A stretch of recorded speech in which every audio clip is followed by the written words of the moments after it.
Hey guys, welcome back to my YouTube channel Easy to Homeopath. Now today in this lecture we discuss aphorism 150 indisposition. Let's start. Indisposition is a condition in which the person suffer from some minor illness due to the some exciting causes. Indisposition एक ऐसी condition है जिसमें person जो है सफ़र करता है कुछ minor illness से due to the exciting causes. Doctor Hahnemann has given the indisposition a separate identity. Doctor Hahnemann ने इंडिस्पोजिशन को एक सेपरेट आइडेंटिटी दी है. This is because they are not considered to be dynamic diseases. इसलिए हम इंडिस्पोजिशन को dynamic diseases में consider नहीं करते.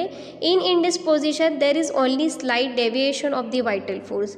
इंडिस्पोजिशन एक ऐसी कंडीशन है जिसमें वाइटल फोर्स का स्लाइटली डेविएशन होता है, स्लाइटली रीअरेंजमेंट एंड डिस्टर्बेंसेस होते हैं वाइटल फोर्स में. Usually in such cases medicines are not needed. Simple changes in diet and regimens are sufficient to bring the patient back to his normal health. कुछ cases में medicine की ज़रूरत नहीं होती. अगर सिंपल डाइट प्लान वगैरह भी हम मैनेज करें तो पेशेंट जो है अपनी नॉर्मल हेल्दी कंडीशन में आ सकता है. Regimens means the procedure to be followed other than diet and medicine. For example, if a person is suffering from the diarrhea, gaseous distension of abdomen and the nausea after eating excessive spicy food, we have to advise the patient to take bland food, drinks more water to make up the loss of water and rest. अगर कोई person जो है सफ़र कर रहा है diarrhoea से, abdominal discomfort से, nausea because of after eating excessive spicy food, तो एक्सेसिव स्पाइसी फूड जो है ये कॉज है पर्सनस के प्रॉब्लम का. तो हम पेशेंट को एडवाइस करेंगे कि वो एक्सेसिव स्पाइसी फूड ना ले और ब्लैंड फूड वगैरह ले. तो ये था कि सिंपल चेंजेस हम करेंगे डाइट में तो हम पेशेंट को क्योर कर सकते हैं. यहाँ पे मेडिसिन की ज़रूरत नहीं है. Most of the time this is sufficient. There is no need to give any medicines to the patient.